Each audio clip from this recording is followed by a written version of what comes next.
moments that can quietly define the direction of the franchise for years to come.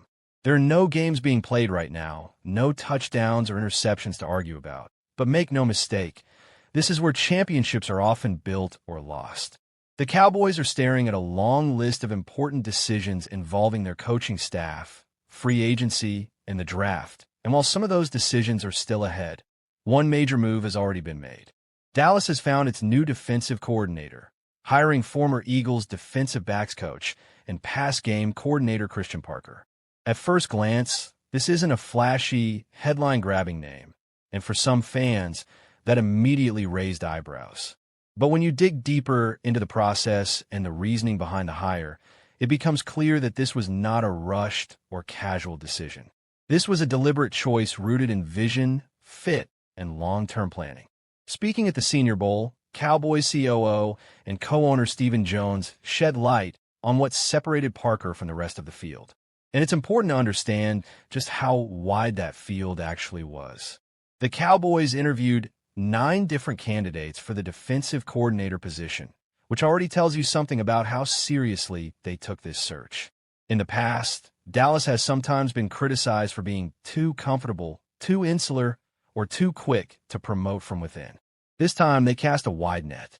According to Jones, all 9 candidates were qualified, which makes the final decision even more interesting. What ultimately stood out was not just experience or resume, but alignment. Mike Schottenheimer, now leading the team as head coach, had a clear vision of what he wanted the Cowboys' defense to look like and how it needed to complement the offense. That word, complement, is key. This wasn't about building a defense in isolation.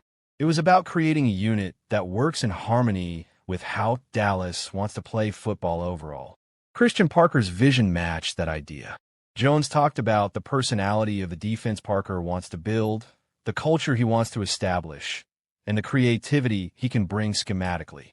He didn't just talk in generic football language. He presented specific ideas and wrinkles that would fit the personnel already on the roster. That's a huge deal. The Cowboys are not starting from scratch. They have talented players on defense, but talent alone hasn't been enough. What's been missing is consistency, adaptability, and at times identity. Now, Parker's work is really just beginning. Hiring the defensive coordinator is step 1. Step 2 is building out the rest of the defensive staff, and according to Stephen Jones, that process is already well underway. The team has conducted several virtual interviews and is expected to begin in-person interviews shortly. Ideally, the Cowboys would like to have the full defensive staff in place by the weekend, but Jones also acknowledged that it might take longer, and that's okay. This is not an area where you want to rush. Position coaches shape players on a daily basis, and getting the right voices in those rooms matters just as much as who's calling plays on Sunday. While the coaching staff has been one major topic, the roster itself presents even bigger questions, starting with one of the most productive players on the team, wide receiver George Pickens. Pickens is arguably the Cowboys' most significant upcoming unrestricted free agent, coming off a career-best season in which he recorded 1,429 receiving yards and 9 touchdowns. He wasn't just productive, he was essential. When the Cowboys needed a big play, Pickens was often the guy delivering it. Unsurprisingly, Stephen Jones didn't dive into contract specifics, and that's typical for this stage of the offseason. But he did make one thing clear. The Cowboys want George Pickens back in Dallas. That statement alone tells you how highly the organization values him.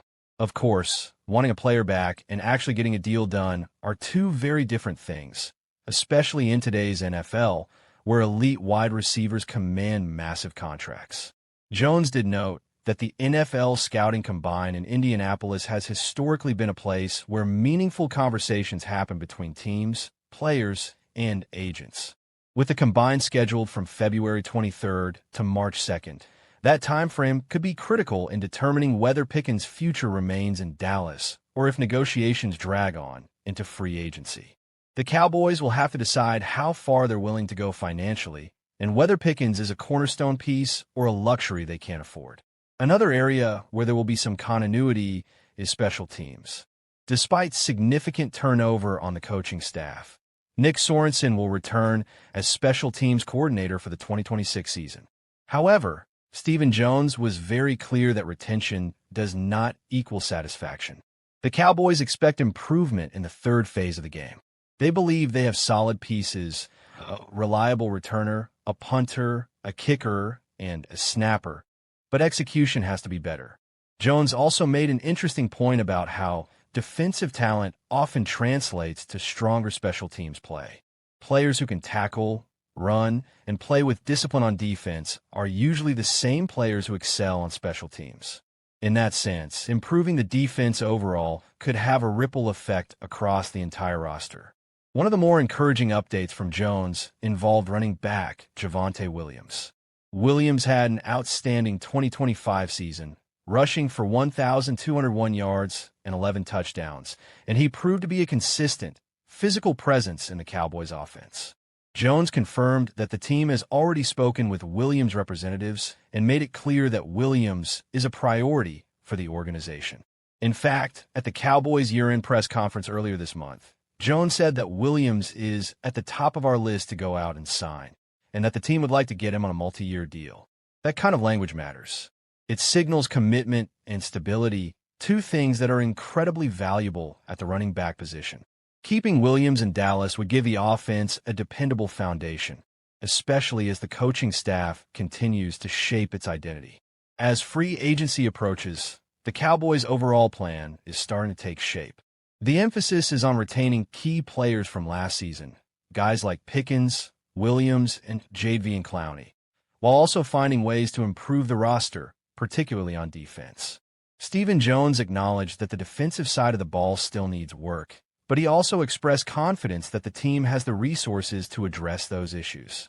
Between free agency and the draft, the Cowboys have options. They can add proven veterans, inject young talent, or do a combination of both. The challenge will be using those resources wisely and ensuring that every move aligns with the vision set by the coaching staff. This offseason is not about making noise for the sake of it. It's about building a team that can compete at the highest level when it matters most. When you step back and look at the bigger picture, it's clear that the Cowboys are at a pivotal point. The hire of Christian Parker signals a shift toward intentionality and fit. The desire to retain core players like Pickens and Williams shows a commitment to continuity. And the focus on improving the defense underscores and lead under pressure. This is a tryout period for coaches. The Christian Parker effect. The Dallas Cowboys are heading into a full-scale defensive staff reset, and the signals coming out today make one thing clear. Nothing is safe, nothing is settled, and almost everyone is being evaluated under new defensive coordinator Christian Parker. Permission has already been granted for multiple assistant coaches to seek other jobs, while at the same time being told they can interview directly with Parker if they want to stay. That alone tells you this is not a cosmetic reshuffle. This is a philosophical reset. What follows is a breakdown of what's happening, who's vulnerable, who might stay, and who could be coming in based on today's reporting and the names already circulating. A coaching staff in flux by design. This is not chaos. It's controlled change. According to reporting from Calvin Watkins, Cowboys assistant coaches have been told they are free to explore opportunities elsewhere. That kind of move only happens when a new coordinator wants full authority over his room, his terminology, his teaching style, and his culture. Christian Parker is not inheriting a staff and tweaking it. He is auditioning it. At the same time, several Cowboys coaches are already at the Senior Bowl, preparing for practices next week. That detail matters. It means the evaluation process is happening in real time, with Parker and the front office watching how coaches teach, communicate, and lead under pressure. This is a tryout period for coaches. The Christian Parker effect. Parker's arrival as defensive coordinator immediately changed the power structure. Defensive coordinators who are truly empowered don't just call plays, they build ecosystems. That means handpicked position coaches, unified terminology across units, shared teaching philosophy, coaches who align with how the DC wants to attack offenses. Parker is expected to emphasize versatility, communication, and adaptability, especially in the secondary. That lens will shape every staffing decision. Current defensive staff. Who's under the microscope? Let's go position by position. Aaron White Cotton, defensive line coach. White Cotton's future is the biggest question mark. The defensive line production has been inconsistent, especially against the run, and Parker may want a different voice and approach up front. White Cotton isn't out, but he's far from secure. If Parker prioritizes aggressive, attacking fronts with heavy rotation and movement, White Cotton will have to convince him he's the right teacher for that vision. Status: unclear, leaning vulnerable. Dave Borgonzi, linebackers coach. Borgonzi is respected, but linebackers are often the heartbeat of a defense, and many coordinators prefer someone they've worked with before in that role. If Parker brings in his own linebackers coach, it would not be surprising. Status: 50/50. Andre Curtis, pass game coordinator. This role becomes tricky under a new DC. If Parker wants tighter control over coverage concepts and route distribution rules, the pass game coordinator role could either be redefined or eliminated. Curtis may need to show flexibility and alignment with Parker's coverage philosophy. Status: role dependent. David Overstreet, 2, secondary/CBs. This is one of the most important positions under Parker. If Parker's background leans heavily toward defensive backs, as many expect, he may want his own secondary coach. That doesn't automatically mean Overstreet is gone, but it does mean he's under intense scrutiny. Status: high-pressure evaluation. Darian Thompson, secondary/nickels. Nickel defenders are critical in modern NFL defenses. Thompson's ability to coach hybrid players who can cover, blitz, and communicate will matter a lot. This role could survive if Parker values continuity in sub-packages. Status: slightly safer than most. J.J. Clark, assistant. Assistants often survive transitions, especially if they're adaptable and willing to shift responsibilities. Status: likely retained in some capacity. Brian Bing, assistant DL coach. If White Cotton goes, Bing likely goes with him. If White Cotton stays, Bing's future improves. Status: tied to White Cotton. Tanzel Smart, assistant/quality control. QC coaches often stay through transitions because they absorb system changes quickly and handle behind-the-scenes work. Status: good chance to stay. Outside interviews, new blood coming in. The Cowboys are not waiting around. They are already interviewing external candidates, and the names tell us a lot about what Parker might be looking for. Marcus Dixon, Vikings defensive line coach. This is a serious candidate. Dixon's resume. Rams assistant DL coach, 2021. Broncos DL coach, 2022 to 2023. Vikings DL coach, 2024, present. That path matters.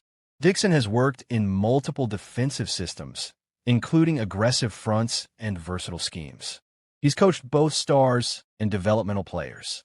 If the Cowboys want a modern DL coach who emphasizes flexibility and technique, Dixon checks a lot of boxes. If Dixon is hired, that likely signals the end for White Cotton. Ronell Williams, Eagles assistant linebackers coach. This interview is fascinating.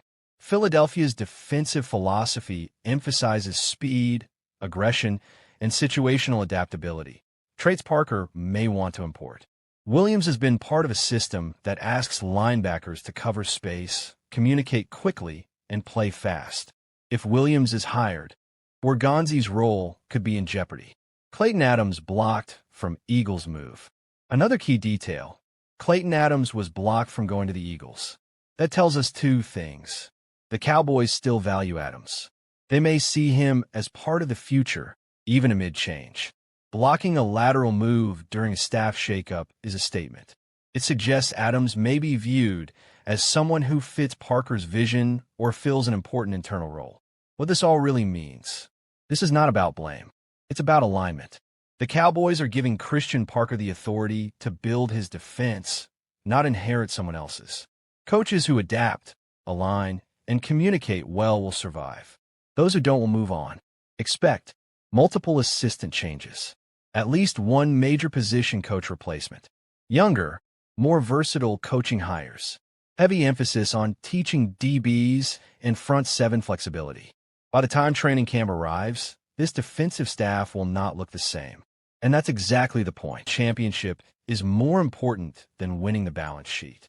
That naturally brings us to the quarterback conversation. And I know emotions spike every time this comes up. Dak Prescott has been the face of this franchise for years. He's been productive, he's been durable, and he's been a leader. But the NFL is ruthless, and long-term planning at quarterback is not betrayal. It's responsibility. Drafting a quarterback in the 2026 NFL Draft would not be a signal of panic. It would be a signal of intelligence. The best organizations don't wait until decline is obvious. They prepare while things are still stable. You draft, you develop, you create options. And if the young guy never plays, that's a good problem to have. What you cannot afford is being caught unprepared when the position that matters most suddenly becomes a question mark. As we shift into draft evaluations, one player who keeps popping up is Michigan defensive tackle Rayshon Benny. And this is the kind of name that doesn't trend on social media, but wins you games in December and January. Interior defensive linemen who can hold their ground, disrupt timing, and collapse pockets change everything. They make edge rushers better. They make linebackers cleaner. They make coverage easier. This defense has missed that kind of consistent interior presence. And when you zoom out, it's clear the Cowboys need to keep feeding the defensive pipeline. Edge rushers like our Mason Thomas, Romello Height, and Joshua Josephs all bring different tools, but they share one thing in common. They can get after the quarterback. In today's NFL, pressure is currency. You cannot have enough pass rushers. Rotations matter. Fresh legs matter. Injuries happen. The teams still standing in January are the ones that plan for that reality. The same logic applies to the secondary. Cornerback is no longer a luxury position. It's survival. Colton Hood, Julian Neal, Malik Muhammad. These are modern corners. Athletic, confident, willing to play on an island. The Cowboys have seen firsthand what happens when depth disappears at that position. You don't wait until it's a crisis. You draft early, you draft often, and you let competition sort the rest out. Now let's talk about something fans don't always like to admit out loud: cheering against other teams. When you see Cowboys fans rooting against the Seahawks, it's not hate for the sake of hate. It's understanding how draft positioning works. It's recognizing that your future is tied to things beyond your own record. Long-term thinking is uncomfortable, but it's necessary if you want sustained success.